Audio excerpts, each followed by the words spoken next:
ኢትዮጵያ በሚያስገርም ፍጥነት የዲጂታሉን ዓለም እየተቀላቀለች ነው።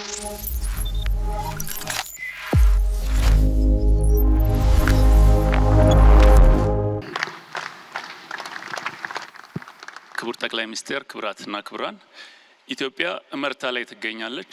ሊፕ ላይ ያለነው እንደ ሀገር። ዛሬ ደግሞ በዚህ መድረክ የዲጂታል ሊፕ በዲጂታል በኩል በቴክኖሎጂ በኩል የምናደርገውን ዝላይ የምናይበት መድረክ ላይ በመገኘታችን እንኳን ደስ አላችሁ፣ እንኳን ሁላችንም ደስ አለን። ስለ ፋይዳ አጠር አድርጎ ለማቅረብ ፋይዳ የዲጂታል ኢትዮጵያ 2025-2030 በሁለቱም ሰነዶች ላይ እንደ ቁልፍ መሰረት የተቀመጠ ሰነድ ነው፣ የተቀመጠ ጉዳይ ነው። እንዴት መታወቂያ እንደዚህ አይነት ትላልቅ ስትራቴጂ ሰነዶች ላይ እንደ ቁልፍ ነገር ተያዘ ከተባለ ከሚያመጣው ኢንክሉዥን ነው። የመጀመሪያው ኢንክሉዥን የዲጂታል 2030 ስትራቴጂያችን ኢንክሉዥንን እንደ በጣም ቁልፍ ነገር አድርጎ ነው የያዘው። አብዛኛው የማህበረሰባችን ክፍል የኢንክሉዥን ጉዳይ በጣም ሴንሲቲቭ ነው። ምን ያህሉ ከ120 ሚሊዮን ሰው ምን ያህል ታክስ ፔየር አለ፣ ምን ያህል ሰው ለጂዲፒው ኮንትሪቢዩት ያደርጋል ካልን በጣም ብዙ የሚቀረን ቁጥሮች አለ። ስለዚህ ህዝብን በማስ በበልክ ወደ ፎርማል ኢኮኖሚ የምናመጣበት ትልቅ መሰረት ሆኖ ያገለግላል።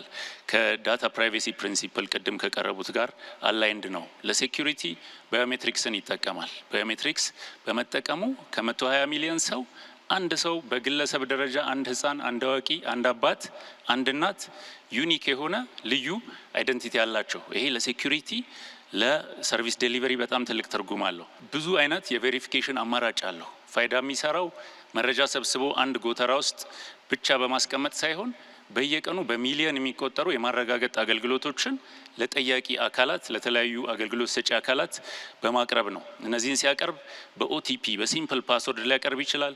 በአሻራ፣ በፌስ አይዲ፣ በፊንገር ፕሪንት አይዲ አድርጎ ሃይ ሌቭል ኦፍ አሹራንስ ሰውየው በአካል ሳይገኝ ከቤቱ ሆኖ ከስልኩ ላይ ወረዳ ስልኩ ላይ እንዲመጣ፣ ቀበሌ ስልኩ ላይ እንዲመጣ፣ የክልል መንግስት አገልግሎቶች በስልኩ እንዲያገኝ፣ የፌዴራል መንግስት አገልግሎቶች እንዲያደርግ ያስችላል ማለት ነው።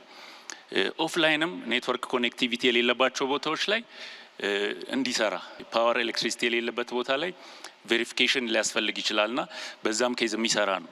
የትረስት ፍሬምወርክ ከዚህ በፊት የዲጂታል ኢትዮጵያ ቪዥን በፊት አንድ ተቋም መሀል ላይ ያለ ደንበኞች ዜጎች ዙሪያውን ይከቡታል ያንን ተቋም። በዲጂታል ኢትዮጵያ ቪዥን ግን ዜጋው መሀል ላይ ያለ ተቋሞች አገልግሎት ሰጪዎች ይከቡትና አገልግሎት ያቀርቡለታል። ኮንቪኒየንስን ያመጣል። ትላልቅ ሴክተሮች እዚህ ላይ በጣም ሰፋፊ ከስተመር ያላቸው ባንክ ሴክተር፣ የስቱደንት፣ የቴሌኮም፣ የሄልዝ፣ የሶሻል፣ የታክስ ፔየር አይዲ በጣም ሰፋፊ በቴንስ ኦፍ ሚሊየንስ ከስተመር ያላቸው ዘርፎች አሉ። እነዚህ ዘርፎች ለከስተመሩን ሴንተር አድርገው ከስተመር ሴንትሪክ ወይም ሰው ተኮር በምንለው ቪዥን ከስተመሩን ሴንተር ላይ አድርገው ኮንቪኒየንት የሆነ ሪሊ ኢምፓክትፉል የሆነ ቅድም ዲጂታል 2030 ላይ የተነሳው ኢምፓክት ነው። ፕላትፎርም መገንባት የዜጋው እርካታ ላይ ኢምፓክት ማምጣት አለበት። ፕላትፎርም መገንባት ለአንድ ቤተሰብ ዴይ ቱ ዴይ ለሚያገኛቸው አገልግሎቶች ሪሊ ቤተሰብ ጋር ወርዶ ኢምፓክት ማምጣት አለበት እና የዲጂታል አይዲ አንዱ ፐርፐዝ ይሄን ኢምፓክት ማገዝ ነው፣ ከጀርባ ሆኖ ኢኔብል ማድረግ ነው። 3 ኬፒአይዎች አሉን። የመጀመሪያው ኬፒአይ 30 ሚሊዮን ኢትዮጵያውያን ሀገራችን ውስጥ ያሉ ሰዎች ተመዝግበዋል። በክቡር ጠቅላይ ሚኒስትር የወረደው አዲሱ የመንግስት አቅጣጫ 100% ግቦች መካከል አንደኛው ፋይዳ ነው። በቀጣይ ስላይዶች እንደምናየው ይሄን እንዴት 100% እናደርሳለን የሚለውን አጠር አድርገን እናያለን። ሁለተኛው ኬፒአይ ደግሞ ይሄ የተጠራቀመ ዳታ አንድ መሰረት ላይ የተሰበሰበ ዴታ እንዴት ለማረጋገጥ አገልግሎት ይውላል፣ እንዴት ዲጂታል ኢኮኖሚውን ቢልድ ለማድረግ ያግዛል ነው። ኢኬዋይሲ የምንለው ደንበኛህን እወቅ የምንለው የዚህ አካል ነው። ሁለተኛ ኬፒአይያችን ነው። ሶስተኛው ምን ያህል ተቋሞች ኢንተግሬት አድርገው የተናበበ ኢንተርኦፕሬብል ሰርቪስ እያቀረቡ ነው የሚል ኬፒአይ ነው። ወደ 75 ተቋሞች አሉ። እነዚህ ቁጥሮች ይጨምራሉ። የ100% እቅዶች ውስጥ እንግዲህ አንዱና ዋነኛው ከሆኑ እቅዶች መካከል አንደኛው 100% ፋይዳን ማድረስ ነው። 90 ሚሊዮን በዚህ ሰኔ መጨረሻ 90 ሚሊዮን መድረስ አለብን ብሎ የወረደ እንደ ሀገር ታርጌት አለን ማለት ነው። 90 ሚሊዮን በጣም አብዛኛውን አዋቂ አብዛኛውን የሀገራችንን ሕዝብ የምናገኘው በቀጣይ 6 ወር በምንሰራቸው የዘመቻ ስራዎች ነው። ሌሎች ኬፒአይዎችም አሉ። ምን ያህል አውተንቲኬሽን፣ ምን ያህል ኢንተግሬሽን፣ እንዴት ነው እነዛ ላይ የምንደርሰው ለሚለው እየተሰራበት ቢሆንም በተለይ በቀጣይ 2 ሩብ ዓመት ላይ ይሄ 90 ሚሊዮን ታርጌት ከፍተኛ የሆነ አገራዊ ንቅናቄ ያስፈልጋል። ለምሳሌ መሬት ላይ ኦፕሬሽኑን ሊድ ከሚያደርጉ ተቋማት መካከል ኢትዮ ቴሌኮም ወደ ገጠር ለመግባት ሞባይል ኪትስ ተንቀሳቃሽ ኪቶችን ይዘው ለመግባት በጣም ከአስፋልት የራቁ 100 200 300 ኪሎ ሜትር ርቀት ላይ ያሉ የገጠር ወረዳዎችን ለመድረስ ታርጌት አድርገን በዚህ 6 ወር እየሰራን ነው ማለት ነው። የማረጋገጫ ይሄ ክሬደንሻል የምንላቸው ዲጂታልም ፊዚካልም አሉ። ይሄን እንግዲህ እዚህ መድረክ ላይ ይሄን እድል ወስጄ ማቅረብ የምፈልገው ይሄንን ቴብል የ2018 የዚህ ዓመት መጨረሻ ታርጌት ነው። ለእያንዳንዱ ክልል 14ቱም ክልል ታርጌት ወስዶ የዲሞግራፊክስ የሰው አሰፋፈር ግን ከምንም በላይ መሬት ላይ ያለውን የሎጂስቲክስ አቅም ግምት ውስጥ ያስገባ እቅድ ነው። ከሁሉም ክልሎች ከሁሉም ባለድርሻ አካላት ጋር ተወያይተን በቀጣይ 6 ወር እዚህ ጋር የምናያቸው 14ቱም የሀገራችን ክልሎች እነዚህን ቁጥሮች አቺቭ ማድረግ አለባቸው።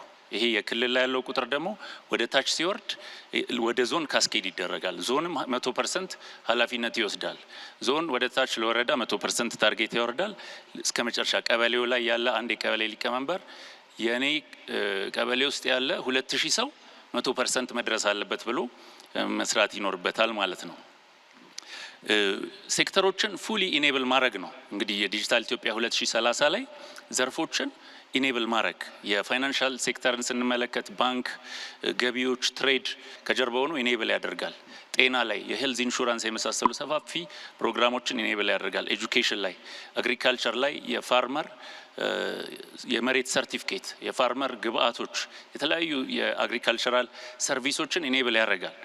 ታክስ ላይ ትራንስፖርት ሴክተሮች ላይ በያዝነው በስትራቴጂክ ዘመን ያሳካል ማለት ነው። የሶሻል ፕሮግራሞች ከተረጂነት መላቀቅ አንድ ትልቅ የመንግስት ግብ ነው። ከተረጂነት ለመላቀቅ ደግሞ ትክክለኛ ሊኬጅ የሌለበት የሶሻል ፕሮግራም ያስፈልገናል። እሱንም ከጀርባ ሆኖ ያግዛል።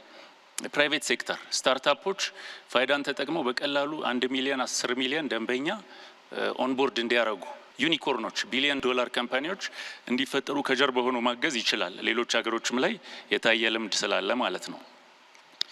ከክልሎች የሚጠበቀው ለማጠቃለል መሬት ላይ ያለው የሎጂስቲክስ አቅም እንዳለ ሆኖ የሞቢላይዜሽን የተወሰነ ጋፕ አለ። በቂ የሆነ ሞቢላይዜሽን የለም። ከፍተኛ የሆነ የዘመቻ ስራ ያስፈልጋል። ቅድም እንዳልኩት ወደ ታች ቀበሌ ድረስ መውረድ አለበት። ከክልል ከፌዴራል ከተለያዩ አገልግሎቶች ከዘርፍ አገልግሎቶች ጋር ለዜጎች ከሚሰጡ አገልግሎቶች ጋር ኮኔክት ማድረግ ከፍተኛ የሆነ የድራይቭ የማድረግ ዘመቻውን የማገዝ አቅም አለው። ስለዚህ ተመዝገቡ ከሚለው ከዘመቻ ከኮሚኒኬሽኑ ባለፈ ከሴክተሮች ጋር ሊንክ አድርጎ ለአገልግሎቶች እስከዛሬ ስናደርግ እንደነበረው ቅድመ ሁኔታ ማድረግ በጣም ኢምፖርታንት ነው ማለት ነው።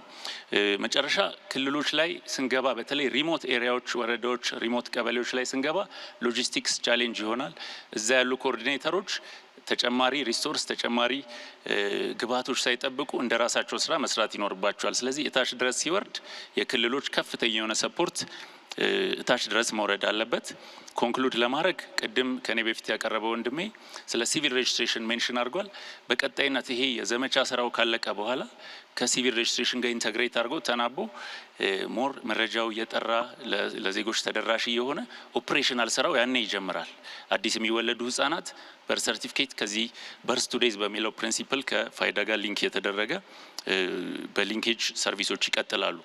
ለስማርት ጋቨርንመንት መሰረት ነው። የዲጂታል ኢትዮጵያ 2030 አንደኛው ቪዥን ከዚህ በፊት በአካል የሚሄድባቸውን አገልግሎቶች ከቤቴ እንዳገኝ፣ ውሎችን ከቤቴ እንድፈራረም፣ የመንግስት የተለያዩ የሚሰጠኝን ሰርቲፊኬት የሚሰጠኝን ሰነድ ከስልኬ ላይ ሆኜ ማግኘት እንድችል ነው። ስለዚህ ከፍተኛ የሆነ እነዚህ ሰርቪሶች ኢኔብል የማድረግ አቅም አለ። ዲሲዥን ሜኪንግ ላይ የዲሞግራፊክስ ጉዳይ ለኩዊክ ለሆነ ዲሲዥን ሜኪንግ መሬት ላይ ምን ያህል ወንድ አለ፣ ምን ያህል ሴት አለ፣ ስታቲስቲካል ዴታ እዚህ ዞን ላይ ከዚህ በላይ እድሜ ምን ያህል ሰው አለ፣ ከዚህ በታች እድሜ ምን ያህል ሰው አለ የሚለው በቀላሉ ለዲሲዥን ሜኪንግ ቅድም ዶክተር ወርቁም ላነሳው የናሽናል ዳታ ዌርሃውስ ከፍተኛ የሆነ ኢንፑት ይሆናል። የፌዴራልና የክልል ሰርቪሶችም እንዲናበቡ ያደርጋል። ስለዚህ ለዲጂታል ኢትዮጵያ ትልቅ እመርታ የሆነውን የዲጂታል ኢትዮጵያ 2030 ቪዥን ኢምፓርት በምናደርግበት መድረክ ላይ የፋይዳን 100% ማድረስ ለዚህ ከፍተኛ መሰረት ስለሆነ ይሄን እንግዲህ እንደ አደራ ለማቅረብ እድሉ ስለተሰጠኝ አመሰግናለሁ። ቴንክ ዩ።